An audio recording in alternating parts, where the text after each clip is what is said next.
kind of knew it was gonna end up a little bit like that, man. What up, y'all? What's going on, man? Tap in with me, man. The like, share, subscribe, and all that, man. Just had to jump up on here, man. National championship post game and all of that. They won. Indiana won, man. They pulled it off. Good game from Indiana. Good game from Miami too. Talk about this, them making college football history. First of all, being the first team to ever go 16-0 and college football season is incredible. It is. It's the first time it's been done. It's hard to go undefeated through a whole entire college football season. And shout out to Miami, man, clawing back the way that they did, getting into the playoffs, being the number 10 seed, taking out the juggernaut in the Big Ten, Ohio State, taking out what I like to say another juggernaut in the SEC, because Texas A&M this year was a problem. They were one of the better teams in the SEC, one of the better records. They did wind up losing to Texas, but the SEC's full with talent. So they took out two of those teams, took out a very good Ole Miss team to get up there to this point. And they fell short in the national championship. I thought that I don't want to go to that missed field goal. I just think that, I think they did a lot better job with the penalties, in this game. But, their play style that they have been doing and letting teams hanging around, and it kind of happened with this Indiana team. And to be honest, if you really want me to, keep it real with this game, Indiana actually was inconsistent a little bit to me as far as discipline. Hitting Carson Beck late on that last drive, that was uncharacteristic of Indiana to do so. I thought that was very uncharacteristic, giving them a first down that on a would-be third down and long. But yeah, playing behind the sticks and hitting that, that 5-yard penalty, delay game and in the fourth quarter, that's unacceptable. That shouldn't happen especially in the national championship game. But see, and I know it was a very simple, simplistic take on what I thought about the national championship, but and I'm not right all the time. I'm not gonna sit here and act like I'm Mr. Know-it-all and I know everything, about the game of football. But knowing and seeing both teams and characteristics, and if you've been watching me, then you definitely know that I've harped on Miami and the penalties that hurt them. At that point in time in the game, it hurt them. Playing 5 yards behind the sticks, it hurt them. They made up for it. They got the first down, but still could have been ugly. You know what I mean? Playing, you starting off behind the sticks, 5 yards, it's not good. They still made the drive down there. I thought that putting the game in Carson Beck's hands, I think that's exactly what Indiana and their coaching staff wanted Miami to do. I think that was their whole game plan. I also talked about that because the way that they came out and wanting them to play, I thought that they would key in on Mark Fletcher, and I thought they did a good job with that in the first half of the football game, taking Mark Fletcher out of the ball game and limiting Carson Beck and what he was able to do, and really and making him beat them. I thought they did a good job. There was some good throws that he had in that game, but at one point in the early on, I think it was maybe the second quarter, I think he was like 3 for 7 with like 16 yards. And I think they played right into their hand. And then in the second half of the ball game, it switched over to where Miami started playing their game. And what I was talking about with Miami, how they were going to be able to apply pressure to Mendoza, how, Mazador and Bang was going to be able to get to him. And that's exactly what they did. And they started playing Miami's game. Although I do think they got away from that a couple of times, like, especially when the block punt came in, like, your running back just got finished running 57 yards for a touchdown. And now all of a sudden you want to try to throw the ball and you got 9 yards in the end zone behind you. You're only 9 yards in front of the end zone and you want to pass the ball. Like, where did that play call come from? You know what I'm saying? And I'm a football fan, so I'm not even looking at this like I'm a Miami Hurricane fan, but I'm sure the fan base was very upset with that particular play call and a lot of the play call that was going on, because we like, hold up, Fletcher he busted the game wide open. He scored the game's touchdowns And besides Malachi Tony got one in, and but Fletcher had the first two. You feel what I'm saying? So I'm like, why aren't they running the ball? It's working for them. Running the ball. Like why try to do anything else? I mean, I get, the short passing game wasn't there, but trying to put so much on a Carson Beck, and I like Carson Beck, but this Indiana team was underestimated from back to front, and I get it. And some people gonna sit here and you can easily sit here and counter argue me and say, well, the national media, how are they unrated? Everybody picked Indiana to win. Well, didn't nobody really think that Indiana was going to be able to play the trenches of Miami the way that they played them trenches? But once again, this team they scheme up for this. They scheme up for a lot that what opponents they're facing. And no, we didn't think that was going to happen. But Miami, like I said, once again, Miami did come out in the second half of this ball game, and they did adjust to making their trenches overpower Indiana's. The run game was working. They were getting big clips with the run. The pass rush was getting there to Mendoza. He didn't have, he wasn't getting the ball out as quick. And it worked for him. It worked for him in those particular areas. And a lot of what I said came true. I mean, is it rocket science? I don't like to call it that. I just call it the respect for the game, and me being watching college football this whole season, that I knew that it possibly could turn out like that, like this. Unfortunate, but I think we just saw a very good football game. Two teams who battled it out for a national championship. I think we got the best possible national championship game, because I tell you, I think so. They did a good job. I think they did a very good job. I just think they adjusted too late. They in the first half, I know you didn't get the run. The run game wasn't there the way you wanted it to be, but that's your strong suit going in. Nobody through these playoffs has been able to bottle Mark Fletcher up. So I don't understand why that wasn't utilized as much, even though you didn't get what you desired. I mean, Indiana didn't go away from the run, even though, Ruben Bain was an absolute animal playing the run, coming down the line, filling his gap, and then, stretching the line, not losing his gap assignment. He played that perfectly, coming down the line, getting tackles behind the line, tackles for a loss, and they didn't go away from it. They still stayed with it. So why should you? You got a big back like Fletcher. You got that great offensive line. The right side of the line has been the strongest for your whole season. Why go away from it now? Why try to shy away from that?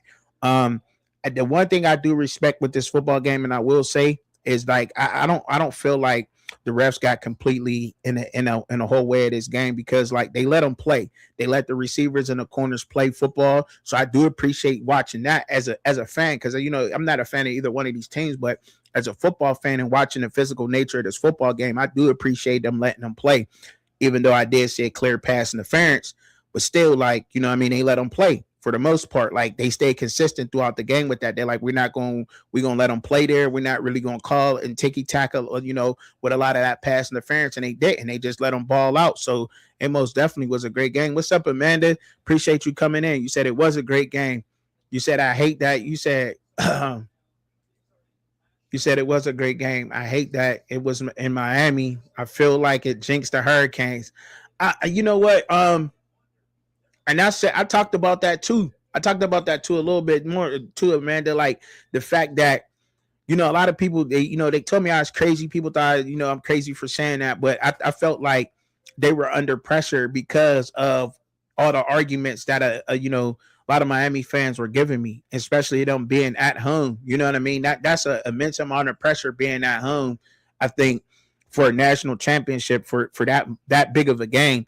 And on top of it, I doubt if they get caught up in the hype, but I heard a lot of arguments. I did a live on TikTok, and one of the arguments was, well, who Indiana played all season?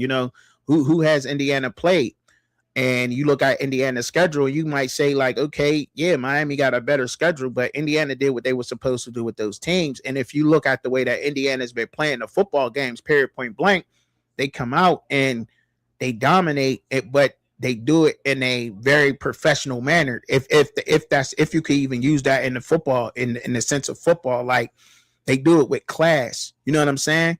So and that put them under a lot of pressure. That put them under a lot of pressure. Who they played, they ain't really played nobody. You know what I mean? We're physical, we're fast, we're bigger than them, we're stronger than them. You know, and then being at home and all the pressure that being at home and coming out the visitors' locker room at home, and you know that's pressure. You know, I thought it was too. You know, so I thought I agree with that. And you said it just added extra pressure. Yeah, it did. It did. It did. It really did. And I don't know if the Miami fans seen that early on that it was adding that extra pressure. You know, of having to perform. You know, at home and everything, and they didn't see that, and they just thought like, well, Indiana, the whole world want them to win, and they're 16-0, and this, and you know what I mean, and they're trying to go for the 16-0, and I'm like, I don't know if it's going to affect that team. You know what I mean? Like they're physical, but I didn't know if it was going to affect them, you know, just by the way they've been playing and the characteristics. But you know, if somebody's showing you something, why not believe it? You know what I mean? If somebody's going to show you who they are, why not believe them when they're showing you it? The characteristics don't change. Although I do think that they tried to do a little bit of better job. Let me take a look at the stats before I go, you know, just talking and sounding and looking stupid. You know what I'm saying? Before that happened, because I want to actually look at the stats of this game to make sure that I'm on point with the time of possession and the penalties and all of that. So bear with me real quick, y'all, why I make that change. Why I make the change on the screen and I look at it, because I definitely want to, you know, take a look at what exactly what they've been doing throughout this game. So we go to teams. I go to team stats here because I just want to take a look at the time of possession and penalties real quick. That's what because okay, so Indiana, they controlled it. They controlled the ball. They controlled the time of possession, so they controlled the ball a lot more, which put a lot more pressure on Carson Beck, and that's what they wanted to do. Remember, they wanted to make Carson Beck beat them. Like it was up to him to win this game, believe it or not. But they controlled the time of possession. Penalties, 7 for 60 yards, killed them. That's 60 yards of football, y'all. Y'all have to think about that. Like, it's not big when it's happening, but you think a football field is only 100 yards. They gave them 60. You know what I'm saying? That's not good, especially against this team. So not only did they win the turnover margin, they won the time of possession, the turnover margin, and the penalty margin in this game, because they had only 2 more than Indiana, but almost 30 more yards than Indiana off just the 2. So the penalties they got were big penalties, and they came. And I mean, we watched the game. Some of them came at times that were uncharacteristic. Some third downs, Indiana should have been off the field. Miami, you know what I'm saying? Like, it don't really add up to after the game until when it's all said and done, and you get to look back at it and you say, well, you gave them 60 yards out of 100. You know, they had the ball 13 more minutes than you in the game, and you threw the pick, and that came at the end. Granted, that came at the end, but it still happened. And at the end, where you're trying to win the football game, and they put the ball in Carson Beck's hands, so you play right into their game. You know what I'm saying? So that's why I harped on this in this game, because, like, I mean, you said Miami had them under pressure. I never seen their coach be so expressive. Even Mendoza, he was rolling his eyes on the field under frustration. Yeah, I seen that too. I noticed that too, Amanda. I think, like, yeah, he most definitely was frustrated. He most definitely was frustrated because he probably figured, you know, I don't know what he was thinking, but he definitely was frustrated. And I definitely said that in my take with Miami in this game, with this national championship game. In my take, I most definitely spoke on how Miami was going to be able to get pressure on Mendoza and run the ball. But were they going to be able to run the ball? You know, I didn't know if they were going to be able to do that. But to get the Mendoza, I knew for sure they was going to be able to do that with Mazador and Bain, and they did. In the second half, they did. First half, the pressure, he didn't hit home, but the pressure was still there. He was rushing Mendoza. Mendoza was uncomfortable the whole night, for real. You know what I mean? His throws were rushed. Just like the one throw, I think it was, I want to say it was the end of the first quarter, somewhere might have been, but look, it was the touchdown pass. Should have been an interception by Miami. He should have had that. Number 29 should have had that. Because they threw it to Fernando Mendoza threw it to Becker, and he tried to throw a back shoulder to wind up being short. But the Miami receiver kind of, he dropped it when he went to the ground. But you make that interception in the end zone, you make that play on the ball, that takes away 3 points from them there. You know what I'm saying? Um, don't want to blame it on a kicker, but if that kicker makes that kick, I mean, if is a fifth, I guess so. But I'm just speaking on this kind of stuff because this is the kind of stuff that comes back to haunt you when you're not executing and taking advantage of opportunities when it presents themselves on the football field. The missed kick, got to make that in this kind of game, and I thought that was pretty much automatic for that kicker being indoors and everything, no wind, at home, you know. But then that missed interception, that bad throw by Fernando Mendoza, I think that showed of how off rhythm he was in this game. And then you look at his stats too, that says it too a little bit, that he was off rhythm. Miami definitely got into his head. And speaking on that, that's a conversation like I think that we must have at this point is like, is Fernando like Mendoza really like a first round talent after what we've seen tonight? Like, and I ain't trying to diss on him or nothing, but like, do we really still think that Fernando Mendoza is a first round talent? And I say this because of him, the way he handled pressure from just the guys Miami was hitting home. The NFL is going to be on his back like that all the time. And can you afford to do what he kind of did or had the game he had? Is that first round worthy? I mean, you seen what a glimpse of what an NFL is going to look like. Not only is the pass rushers going to be coming at you relentlessly like that, but is those DBs are going to be better. You know what I'm saying? So, I mean, I'm just saying. So, I mean, it kind of showed to me where some people where the Jets, I think it was the Jets. Yeah, the Jets insider or some scout or something for the Jets. He used to be was like on Jason Whitlock before, where he said he was a fourth round pick. I see what some of he was saying. I do. I agree with some of that. You said exactly. Why didn't Miami make adjustments sooner? They wasted a whole half. You cannot do that in a championship game. You can't. You can't. You're right. You can't. You can't play. You can't play like that in a championship game. No, you're absolutely right. You can't play like that, and they couldn't afford that. And but I thought they would. I thought they would come out early and do that. They played. They played.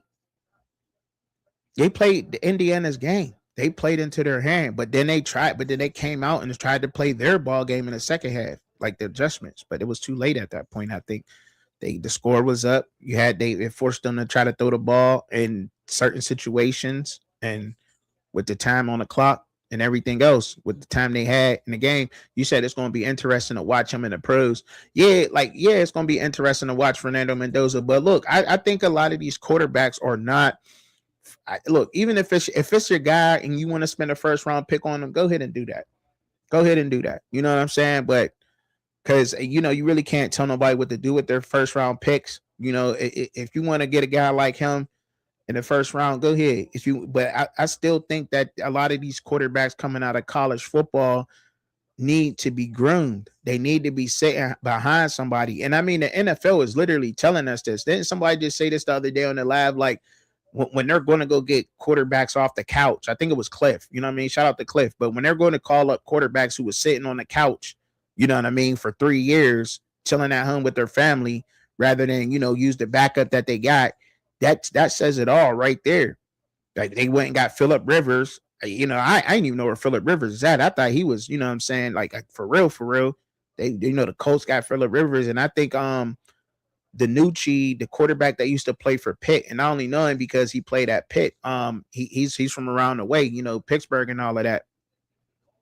He played at Prime Richland High School, but Bo Nix got hurt, and I think they're calling up him to the Broncos now. Like, why not go with what you got on the roster? That you have to call another quarterback who's sitting at home to come in and play because the quarterback that you got ain't ready. That says a lot. And yes, it all goes into development. And I mean, we spoke on that, and I speak on that, and I keep hitting that because it's not being done. It's not being done, which makes you wonder, like, do the coaches have time? Well, I think the reason why I put it on the coaches and I said they got to do a better job and these coaches are getting exposed is because why else do you have position coaches in college if they're not being developed and they don't know coverages and or et cetera? Even the linemen, how come they don't know every blocking scheme there is? How come they don't know what a pin and pull is? How come they don't know what a double mug or you know what I mean? How to identify the mic? How come your center don't know how to do that? You know, how come the linebacker can't run fit the proper way? How come he can't read his gap assignment right away? Like why are these guys coming in underdeveloped and you got position coaches on your team in college football? And in college football, you can have as many coaches as you want to. You can call him a grad assistant. You could call him the grad assistant association of scouting development, quarterbacks, whatever. You know what I mean? You look at some of these coaches' titles. When you go look at these teams roster, and you look at their titles, you got a guy who's a grad assistant, a counselor, a teacher, whatever. You know what I'm saying? You know what I'm getting at. Like they got so many titles. He worked with he's the quarterback pass coordinator for the defensive line / offensive line specialist, scout manager. You know what I'm saying? Like it's just be crazy. Like you got all these coaches on the roster, can make them any title you want to, but yet and still they're failing the college player by not preparing them for the next level or not even preparing them for the next level, because at this point you have to see what these disciplined schools are doing, like what Indiana did to Carson Beck in that last play where they showed him and he thought he had one-on-one on the backside, did not recognize the coverage, threw right into it, pick, ended the game. And that's a quarterback who should be in the pros right now. But that's something that he struggles with. But he should have been prepared for that. He should know how to recognize that post snap. There's no excuse when you got 60 coaches on one college roster and your players don't know certain things at the next level, because the pros are not going to babysit them. And I know that NIL or the transfer portal is making these young men grow up so fast, and they're getting paid now and they're getting $1 million NIL deals. I don't have time to train them, but it's still, well, why you got 50 coaches? NFL teams don't have 60 coaches on their roster. You know what I'm saying? They don't have 60 coaches. I think, they might have some might have 18. It's in the teens, but they can't have unlimited coaches. You got a quarterback coach in college. You got a passing coordinator in college. You have a run game coordinator in college. You have a offensive line coach in college. Then you got an offensive line specialist. You got so much stuff. And there's no excuse not to have these young men prepared unless their work ethic isn't there. But you go up against teams who don't have all the talent to win football games, and they go into games and they win. Because, look, Indiana was undersized in this game, in this national championship game. That's something else I argue with too. But, sometimes people just have to see things like size don't matter. D'Angelo Pons knocked the shit out of y'all tight end tonight. He did. He only 5'9", 170. He knocked the shit out of him. I'm sorry to say that. He did. He hit that tight end real hard, and he coughed it up. So you see things like that in football. Football don't matter. You got pads on just like the next man. Who gonna go out there and make a play? Who gonna hit? Who's, you know what I mean? Like this, it is what it is. I hate when people sometimes, size does matter, but not all the time, man. Not all the time. Now when you got guys like that out there playing, you said he did that same thing at the end of the SMU game. Yeah. I remember that. SMU game. I remember that. I do. It's like, and it was like, and if you look at it, it was like the same type of coverage too. I think it was same coverage. You go back and look at it, if I'm not mistaken. You said Pons is a beast. Yeah, D'Angelo Pons, he is a beast. He is. He's undersized, and he'll probably slip in the draft because he's 5'9". I want him bad on the Steelers. I think we need him horribly bad. We got JPJ showing out, but we need him bad. I like Pons. I think he's a sleeper. I think he might be the best tight end coming in. He's definitely NFL ready. He played with that. He got that attitude. He got the heart. He got the speed, got the skill. I mean, you can't deny them too much, but they showed up today. I mean, they were out. They had less talent, and it showed. It showed. It most definitely showed. You can't tell me that Miami didn't have more talent than Indiana, because they most definitely did. They had more speed than that team. But when it comes down to it, it's a team sport. It's a team sport that comes down to coaching. And I know they say talent wins games. Yeah, talent wins games when you got a good coaching. And Mario Cristobal is a good coach. I'm not gonna say that he's not. He's proven it. He's proven it. But you got elite coaching over there with players who he's been with. He's molded, and it showed up. And I think that sometimes we overlook coaching in football, but I think it's time for it to get back to that, because you need that. You need to buy into the system. You need to be able to execute in the system at the highest level. And once you do that, then your skills show up at an extraordinary level. Your skills look extraordinary once you buy into your coach's system and you're able to execute on the plays. Now your skills just take over, and the fame and whatever else comes with that.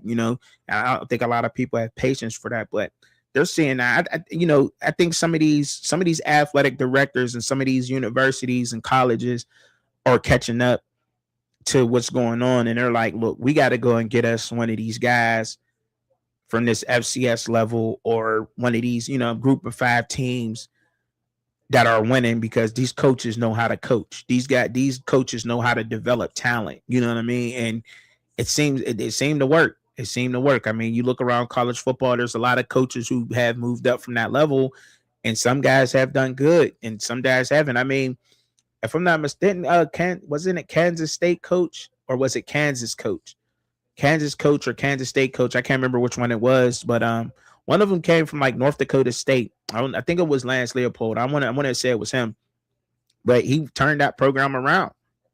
Like, and these guys know what they're doing. They know how to coach and they know how to develop.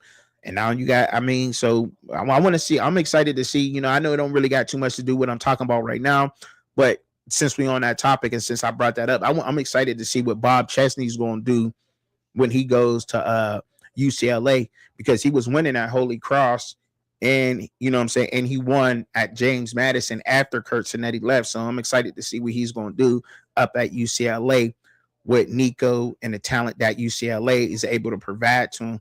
So, and they're going to be in the Big Ten too. So I want to see what's going on there with that. So you said they got to be more disciplined. Agree. And I mean, it comes with coaching. A lot of that comes with coaching, man. And the culture that you bring and you set. Kids is going to listen to rap music.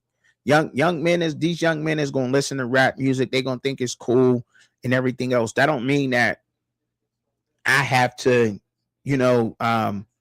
it's a place and a time to present that kind of thing. You know what I'm saying? Like, you don't gotta had a concert in your locker room after the game, for instance. You know what I'm saying? Like, all right, y'all did good. You know what I'm saying? You can have a concert wherever, you know what I'm saying? Or give them tickets to go to one. You know what I'm saying? You ain't gotta, because I think that shows a different level of condoning it and them seeing it from you. So like, it's a certain way that you have to be with young men. Like, it's like people forget that they had kids and don't know how to raise them or something. Got to give them incentives. Like, even being a young man, having incentives to work towards and some goal to work towards is structuring your life, and you need that. You know what I mean? You just, they like incentives. I get the best results out of my kids when I give them, I'm not telling nobody how to raise them, but I get the best out of my kids when I give them incentives. When I tell them, look, you can't play the game. You don't do your chores. Don't touch that PlayStation 5 controller. You ain't do your chores. You know what I mean? You ain't getting the game. You know what I'm saying? All right, you go to school, you get straight A's, you got a good behavior report, you got good grades, you passing the spelling test. I might take you to the mall and go get you the new Jordans or the Kyries or the John Morants or whatever they want. You know what I'm saying? I'll go get you them, but you got to earn that. You know what I'm saying? You just don't get it. And I think, I don't know. I think we losing touch with that a little bit and condoning a lot of this and just condoning the behavior. Ain't nothing wrong with hip hop music or not. And there's just a line that there's not there no more. There's no more of There's no more counseling these young dudes. There's no more people. It's too much of a negative connotation in the culture. Ain't nobody really trying to get it, you know what I'm saying, be different with that kind of thing and try to lead these young men into a different um pass or something. You know what I mean? Like, I mean, you need that. At some point, you need that, like, in your life. Like, I'd be lost right now. You know what I'm saying? The things that I've done in my life, you know what I'm saying? Living in Atlanta, Georgia, you know what I'm saying? Like, the things that I've witnessed down there in Atlanta, Georgia, the things that I've been through in Atlanta, like, and me being from up top is insane. Like, I wouldn't be here if there wasn't a couple of them OGs down south that was like, you know what I mean? Hey, little shouting, you know what I'm saying, man, you know, hey, you can't do this or whatever, you know, or if there wasn't dudes that was doing that back home in Bird, you know, so it's just none of that. It's just none of that. Everybody condones it, and that's not how the way you rock. You know what I'm saying? There's no line, there's no boundaries, no morals. You know what I'm saying? It's just they forgetting a lot of that, but you know, I don't think it's super hard to have your team be disciplined and have some type of culture and to get them to play for you. You know what I'm saying? And at a high level, I don't think that that's hard to do at all. I think that a lot of coaches are neglecting that. You know what I'm saying? I think they're just neglecting that and just trying to win with sheer just raw talent. And I don't think that that's the way that it's going to work no more. But look, I ain't even try to I ain't, you know, I like looking at this and seeing exactly and being different about this a little bit. I do. I like coming out here and that, like being different a lot in a lot of ways with things. And I like talking and being real too, but it don't resonate. It don't resonate with a lot of people. You know what I'm saying? It don't. Less a negative on here talking about something crazy or talking about somebody or putting somebody down or something like that. Don't resonate. Don't nobody really pay attention to that. But they need that out there, and they need these street agents and whoever these agents is to these college dudes, man. They need to really be giving them. They getting the wrong advice from a lot of them. A lot of them is leading them the wrong way. I feel like I can do a better job with a lot of them college students than their agents is. Like some of them just need to stay put where they at. You know what I mean? Regardless of the change, like the money, a lot of them need to stay put where they at because I think that there's some good development going on and some places that ain't winning, like, you know what I mean, or who didn't win, still like think there's some decent development, especially in certain positions. You know what I mean? Um, but the money is just making it go crazy, and everybody think they could get to a bag, and you can't get to a bag if you're not productive. That's the crazy thing. Like you got some of these dudes getting in a portal that don't nobody know of. Like you ain't got no stats. Like you had one sack. You was the backup. You had one pancake. You had 20 rushes for 15 yards. But what make you think you're gonna go in a portal and get paid? Like that's insane to think that. And then you know the portal being closed right now. I didn't even check the numbers, but the portal's done. The portal's closed right now, so you can't make no moves unless you already got picked up. So and then it forces a lot of them to go back down to the FCS level, and there's nothing wrong with that. But you could have been at a university getting some proper training in a proper um facility, having good facilities. Like that matters. Like, you know what I mean? Like that matters if your gym got a stairmaster and your gym don't got a stairmaster. That matters, man. You know, that definitely matters. Like I think that's a big reason why HBCUs don't get a lot of players is because their facilities don't have what Michigan's or Ohio State, not even a little bit of that. You know what I'm saying? They got to get a membership to go to the Planet Fitness around the corner. You know what I'm saying? Catch the bus to the Planet Fitness to work out, which is insane. That's crazy. That's crazy to even think about. Like, you know what I mean? Got these. That's crazy. That is. But look, I ain't try to keep y'all long, man. So and get all into that. I just wanted to come pop up, talk about the national championship. You know what I'm saying? And you know, open it up, invite a couple people up if they felt like they wanted to come up here and rap about the national championship. I thought we had a great game. I thought that we witnessed one. We got spoiled with a great football game. I'm happy to say that a lot of it played out the way that I said it would. Um, and look, we got a couple more months. That don't mean that I'm going nowhere, but the season goes fast. Be paying attention to what's going on around college football. Bring y'all the updates and everything. I know how I do it.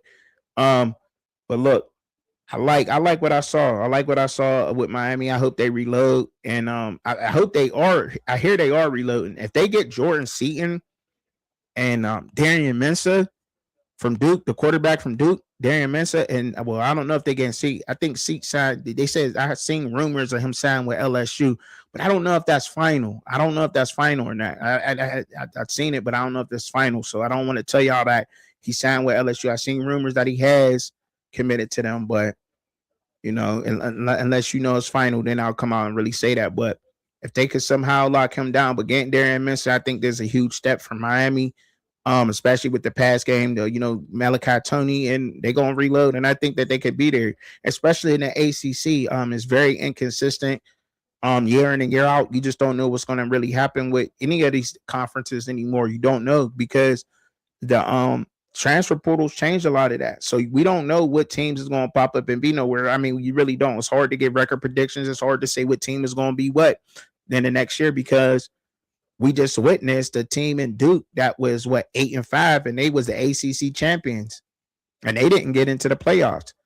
Miami went into the national championship with losing 2 games, but Duke won the conference with losing 5. So and then they played a team in Virginia who nobody would have ever thought that Virginia would have been in the championship game for the ACC. I think they won 2 games the year prior, 3. Virginia Cavaliers, which is crazy. So Indiana just won the national championship, 16-0. I mean, what is it? This I want to say second year Indiana, right? I ain't tripping, right? Or is it his third? Might be his second year Indiana national championship. Crazy, you know what I'm saying? So look, I mean, college football, the parity has came into college football. Whether y'all want to admit it or not, I don't care. Like, when somebody's showing you something, you believe it. You believe none of what you hear, but I believe everything what you see, right? And what we seeing is the parity in college football has paired up and has evened out the table. It has evened everything out. Talent hoarding is no longer happening. You can't hoard talent no more on your team. You have to have substance, culture. You have to be developing these players to retain your talent on your team. Give them the reason to want to stay because they're being developed on top of getting a little bit of change. But the parity's here and it's happened. And regard that, you could try to argue and say that the top teams is still going to be the top teams. It just showed us that Miami University has struggled to win and for some time now, and they bounced back in a couple of years with Mario Cristobal in the national championship. Indiana just won the national championship. Virginia doing what they do, doing what they just did. It's all over. And so you can't call it. You just can't. You said that running back from North Carolina Central University, HBCU in Durham, where Duke is. Yeah, okay. Virginia running back. Nah, when I was speaking on you say he was at North Carolina State when he beat Dion and JSU in 2022. Oh, was he? I didn't know that. I didn't even know that, man. I mean, unless you talking about. But yeah, like they're everywhere, man. That's what I'm saying. These guys are these teams is here, and I love it. I like it. I like the fact that you don't know who's going to really win each year. You just kind of got to look at the rosters, and it comes down to coaching. That's what it comes down. That's what it's coming down to, y'all. And we seeing that. So I mean, I guess the age of the coaches it come back. It's come back. You gotta have something to offer these young men besides social media, or you either got to be winning or you got to have something to offer them to keep them there, man, because if not, they hitting that portal and other teams are stacking up in college football, and it's crazy. I'd have never thought the national championship would have been this way ever. And then the teams that got knocked out, even though it was about other SEC teams, but I don't know if they beat up on each other a lot, but a lot of their talent's leaving too. Jamari Taylor. Oh yeah. Okay. All right. He was there. You know what other coach coached against Dion too that had just won a conference championship? I think they got smacked in the he got smacked at the in the bowl game, but it was the head coach that's at Kennesaw State right now. He won like 3 years in a row in the MEAC. He was 3 times champion in the MEAC. The head coach right now at Kennesaw State, and now they got smacked in a bowl game. But you know he did win the was I think they in the Conference USA. I want to say they is they're in the Conference USA. I think Kennesaw State is, but they won it. And I mean, he was 3 time MEAC champion. Shout out to that HBCU. And now he, his won the championship at Kennesaw State, turned that program around. So I mean, we seeing it everywhere. I mean, he's proven to win, proven to turn teams around.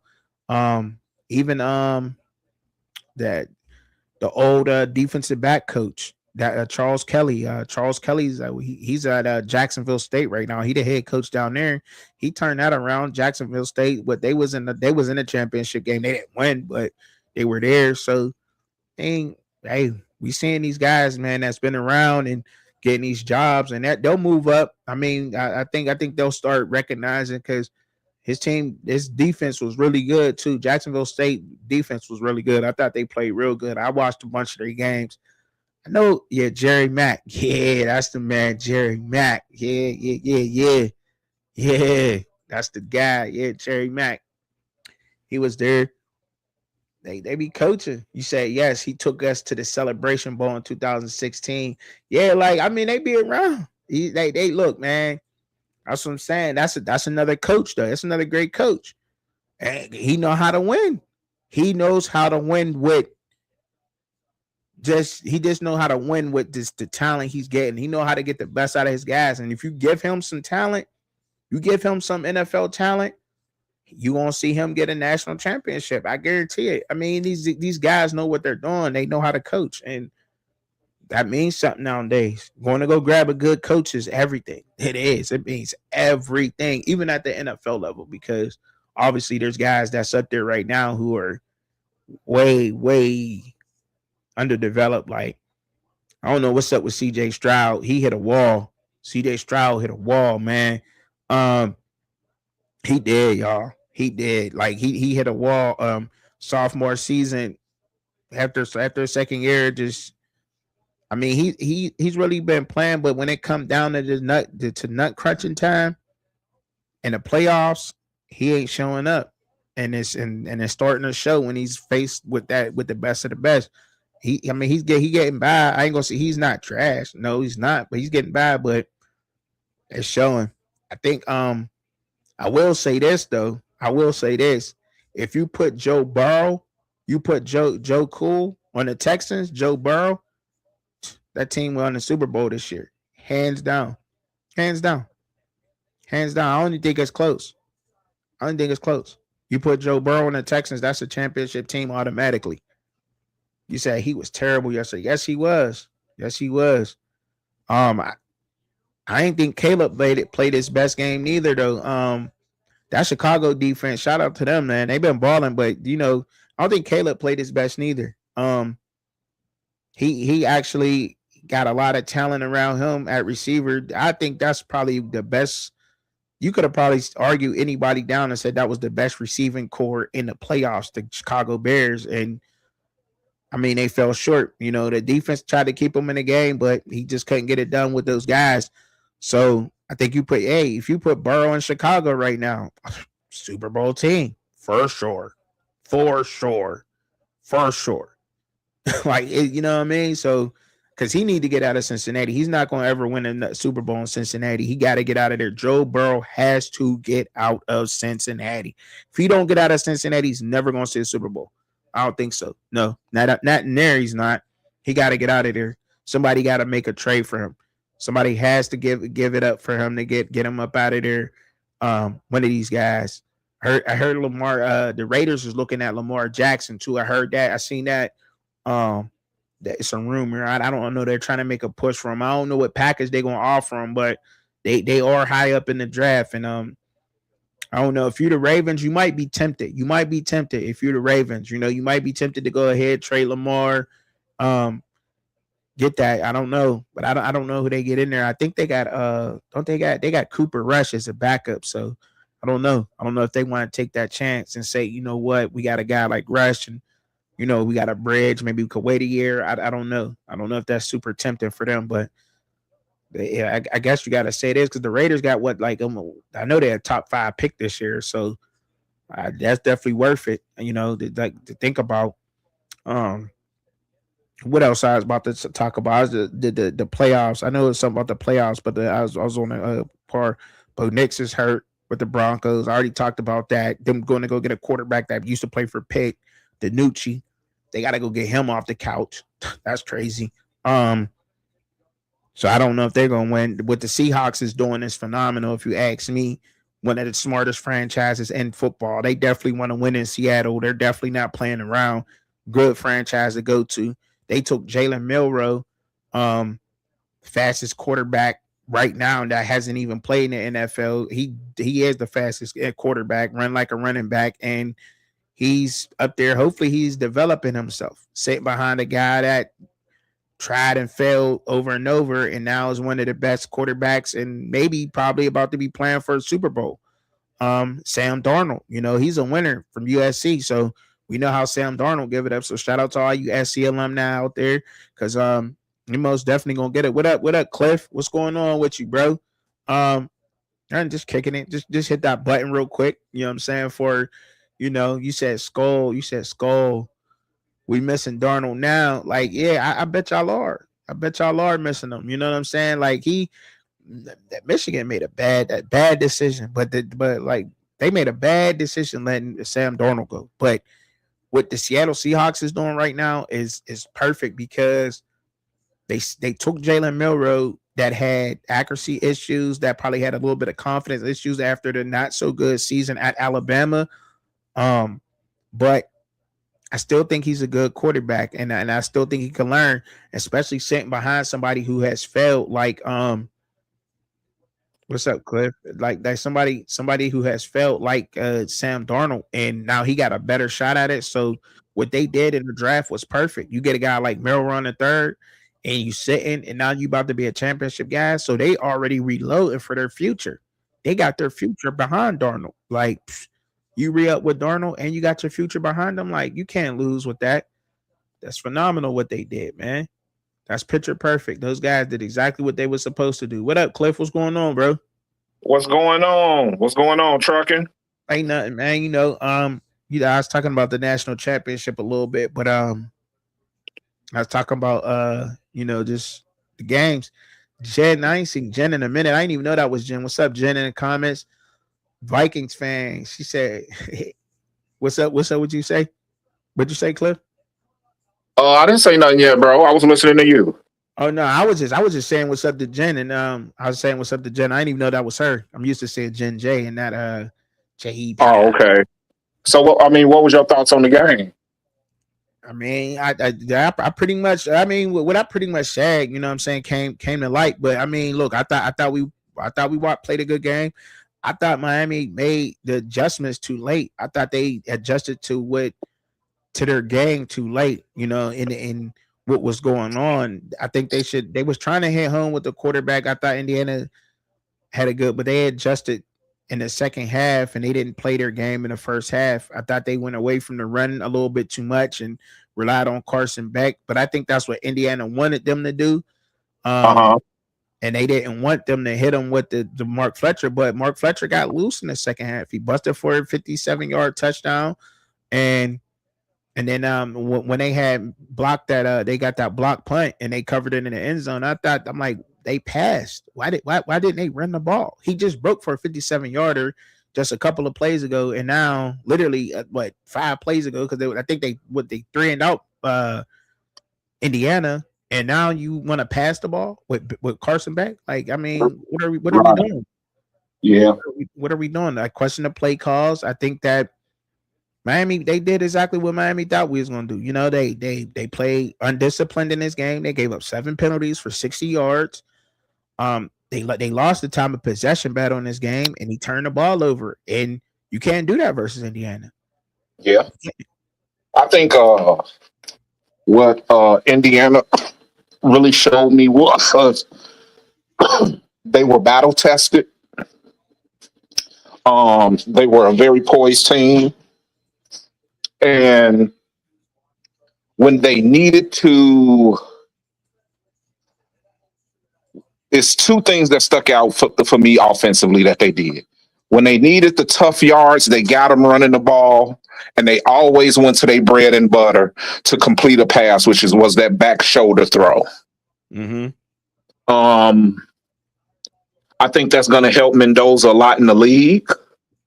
Looking at him tonight, he throws a nice ball. He's a tough kid. Has some learning to do, but I think he'll be okay if he's not really thrown. I don't want to see him thrown into the fire. Right. But Indiana is a underrated defense. Very. And yeah, like I said, the offense, when they needed to step up, they did. That punt block, it was all on Miami because Indiana wasn't even really rushing like that. And for you to get your punt blocked on a lackadaisical rush shows, hey, man, you're not mentally prepared on special teams. Right. Agree. But I liked the game all in all. It was exciting. And if you look at it, and I was saying this earlier, the NCAA kind of got what they wanted. With the game, you take me with the national championship. Yeah, I mean they got a team who no one expected to win. Well, yeah, and that's why they kind of Indiana is kind of your Cinderella story. Until if people really were college football fans, after about the third, fourth week, you knew that they were real. But to the casual fans, Indiana would be the Cinderella story. Well, yeah, they got a overall loser in history in football. Their football team history in losing, I don't even think they broke 500. I think they may be the only university or school to ever win a national championship that was under 500. Like, somebody got to fact check me on that, but that's insane.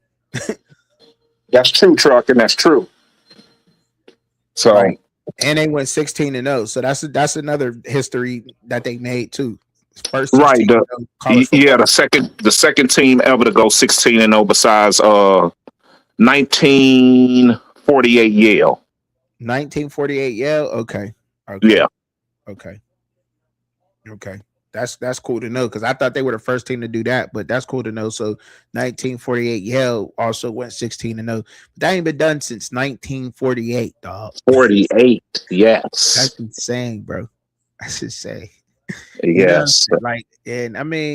Look, I talked about the parity. I think it was the parity in college football. Like, we can't deny the parity has been here. I just talked about that. I don't know how much when you just came in, but the parity in college football, it showed us. You know what I'm saying? Like, we could try to argue that it's not there and we don't like it and say that it's watered it down or whatever, but I don't think it's watered it down. What it's doing is forcing coaches to coach. It's forcing you to become a coach. It's forcing you to have your team under some kind of control. Come out there with a disciplined professional team. It just is. And when I say professional, I don't mean professional like in skill wise. I mean professional as in manner, as in your mannerisms. You know what I'm saying? Right. Yeah. Coming out there and executing your plays, and you know what I mean, and playing the game, and not causing dumb penalties and so forth and so on in that type of manner. But like the parity's there. Virginia going to the ACC championship, Duke winning the ACC championship 8-5. Right. Duke, you could argue that in Virginia probably, would have been one of the best team in the ACC. You could probably argue that with somebody record wise if you want to go off record. But Indiana winning the national championship, Miami finally bouncing back and getting out of the rut they've been in for years. Just look around. I mean, look, you got Arizona State winning now. Arizona State is looked at as one of the heavy hitters in the Big 12 now. That ain't happened in I don't know how long. You know what I'm saying? Yeah, with BYU being back up there, the parity's there, man, and you know, it's no denying that. But I think college football is just got that more and much exciting. Now you gotta coach. She said 1948. Dang. You said 1948. Dang, look, and look, I agree. They needed to run the ball too, Jen J. I agree with that. You said off topic, but shout out to Cliff for the new D1 team, Chicago State. Congrats on your new team. What? Chicago Yeah, State. yeah. Chicago State finally got a D1 football team now. Mm, okay. So it'll keep it'll keep a lot of the kids home here. They don't have to go too far. Now I don't know if there'll be any consideration of any good, Okay. but that that does give a lot of kids here a chance to get some exposure, um, and stay home. Yeah, that's dope. That's dope, man. Shout out to them, man. Shout out Chicago State. That's super dope. Hopefully they get to lock some of that talent down and keep some of them home. You know what I mean? As far as I don't know how the curriculum is, but hopefully they let some of them, you know, some of them inner city kids that might slip through the cracks, you know, get there and like you said, keep them home and build up a good team, get some good coaching going on there, and maybe we'll see them on the rise, man. Hopefully, looking forward to that. That'd be dope. Yeah, What conference they going in? You know? I think it will be. Oh God, I'm not sure, or they might stay independent Okay. because they were in. I think in basketball they're in the MEAC. Okay. All right. So yeah, they'll be in one of them small conferences with Northern or Ball State or something like that. Ball State number they the MAC, so probably the MAC, probably Yeah, they D1, probably the MAC or something else. I think there's something else.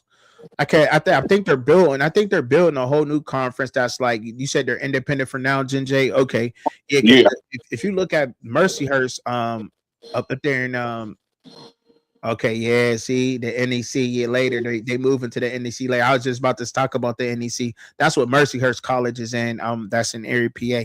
Mercyhurst Uh-huh. University. Yeah, they're in the NEC.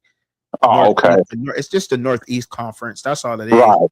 But it's a Division 1 conference where they're moving up a lot of these teams into Division 1 football.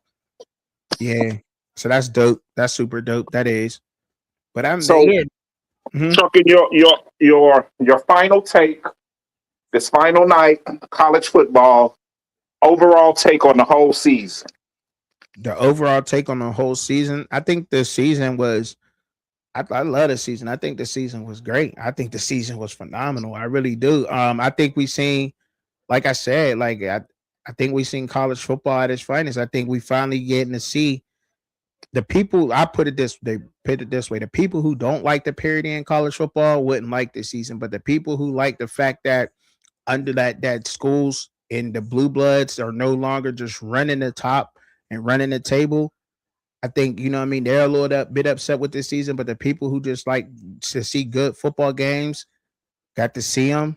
Um, and it was a great season. But besides the playoffs, I think they gotta fix that. The group of five have to get their own conference. It has to happen. Like the group of five, I mean not their own conference, but the group of five has to get their own playoff. They have to get their own playoffs. Once they get the group of five guys in their own playoff, I think we're going to see college football at the highest level. And I think it's going to be a lot more intriguing to all of us because who don't want to watch games that just mean so much more? You know what I'm saying? Than the average just bowl. You know what I mean? I rock with the bowl games. I still think that they're important, but I think you just take them up a whole nother notch when you got a national champion for the group of five and then you got a national champion for the power five too.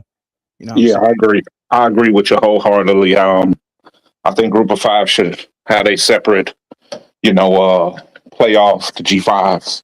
I mean, Um, yeah, because you make money. I mean, look, I mean, if you want to, people say, well, ain't nobody watching a group of five. Even for the people that want to argue that, like, they are watching group of five. right, They they are. are right. People Yeah, are. Especially especially when it comes to bowl season, people are watching those games. So because people don't understand this. People are watching what's that the division uh 1A or whatever it is, whoever whatever North Dakota state Montana, is, and Montana and all them. People are watching those, yes, we are. We and people are. I just think um the SEC is is getting caught up with. Big Ten is up there.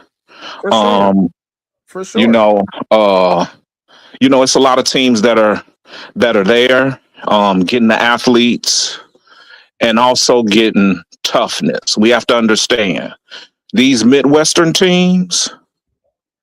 Not only are they getting athletes, but they're getting guys that are tough. Yeah, And what I mean by that, they're getting guys in the trenches. right. Um, I think Midwest a little bit has more defensive stoutness to get, but offensively, they're piling up the offensive lines that can move people. And Mhm. if you got a decent running back, he's gonna shine. Yeah, So I agree. I mean, the Big Ten is running it right now. You can't deny that right now that the Big Ten is running college football right now. You see, like mhm. anytime you got three times a national championship, the championship team that three times that come out of that conference, they hold the crown. Yeah, And regardless of them holding the crown in that title, y'all know I tally up bowl games. I tally up bowl games because I don't care if you guys a roster that's supposed to be full of 5 stars, they just backup should be winning those games too. So I count them. And by any means necessary, the Big Ten had the best bowl game records out of all the conference. So they on top there, and they on top because they had the national championship for the past 3 years. Now, to be honest, people need to be even me myself. I need to put a little bit more respect on the Big 12 because the Big 12 has been putting together some pretty good bowl records. And by the way, they have been showing up. So you can argue that some of the top quarterbacks this year quarterback play came out of the Big 12. You can argue that with anybody, sure. If you yeah. pull up, you really could because Well, look, I mean, I, even I'm I don't mean to cut you short, Chubby. I was pulling up for a minute. Mhm. Shoot, I'm getting ready to relax, man. Have a great show. It's already wonderful, and we'll politic later, okay, brother? No doubt, Cliff. Appreciate All you right, coming bro, through. for Appreciate sure. it. Yeah, like I mean, like you could argue with that with a lot of people, like it because you look at I think Sam Levitt, he's a high sought after quarterback right now. He came out of the Big 12, right? Wanted to I think LSU won him, right? If I'm not mistaken, the SEC wants him, So well, it's been quarterback play, but you know what? That's really about to shock y'all. A lot of underclassmen outperformed a lot of the guys who are supposed to be getting drafted this year, which is crazy. Which is crazy, and I'm not lying. I'm not lying. Darian Minson probably was the best quarterback. You couldn't. Trinidad Chandler showed out in the SEC. Most definitely did. You can't deny that. But Darian Minson at Duke, only being a sophomore and the way that he performed this year was insane. Um, Sam Levitt's not it, but a lot of freshman quarterbacks stepped up and played really good this year in college football. We seen just a great season. Great to see. I'm excited to see what y'all about to do too, Jen J. Y'all definitely on my watch list for sure. Y'all are definitely on my watch list. I got Whittingham up there. I think that system is going to fit Underwood to perfection. I really think that system is made for him. The way he slings the ball, his release, everything. I think that system. I think he about to light it up next year. I really do. And then y'all the experience that Michigan got this year with that young team. Like people don't realize how young Michigan really is. And then they started playing a lot of those receivers, those freshman receivers early, and they were showing up and they were clutch and everything. I just hope those guys keep that work up this offseason and they continue to develop because Michigan post they gonna be a problem this upcoming season. They are going to be a problem because they was battling it out this year with all those young guys. So just imagine what they gonna do when they, now that they got a year in, they a little bit older, a little bit more mature. They going Damn, Michigan. They should be wrecking something next year for sure. Like that's most definitely 8-win team off the rip, off the rip. But you said the Pac-12 rebuild is coming. Yeah, the Pac-12. Yeah, the rebuild is definitely coming for the Pac-12 these days. It is.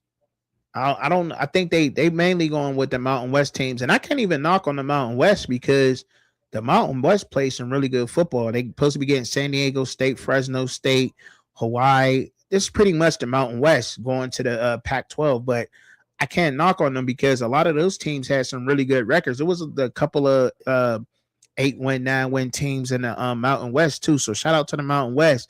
The G5 conference that really surprised me this year, honestly, was the American Athletic. Although I was real hard on them about them making the playoffs, and that was only because UAB beat Memphis. That shook me all up with that conference. But that's but there still was some double-digit wins. South Florida put on this year, beating Florida, putting it on the map, and then that you're seeing some really good football. Jake Ratzliff balling out the way he did. The North Texas, they showed out. But even Navy's quarterback, he threw a couple passes. He was really good, dual threat. But I really like that Messermaker from North Texas. He was a problem. He showed up in a lot of games this year. Messermaker did.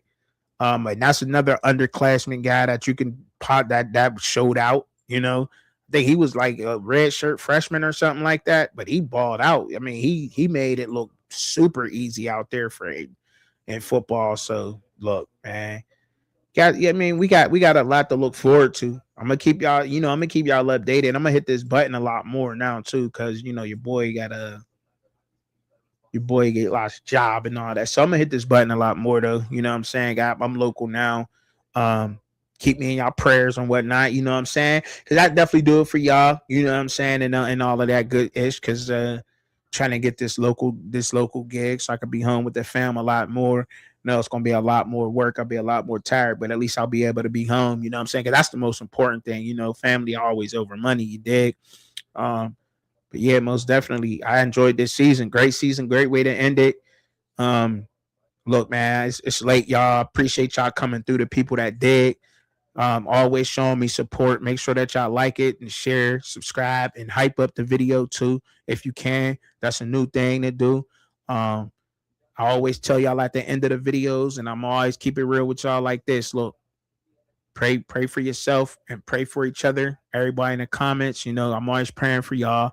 Pray for me. You know what I'm saying? That's how we got to do it. You know what I'm saying? That's keeping it real. No matter what we do in our life, and ain't nobody perfect. You know what I'm saying? Keep it real like that, though. Get in touch with your spiritual side. All right, y'all. Peace. I'm up out of here.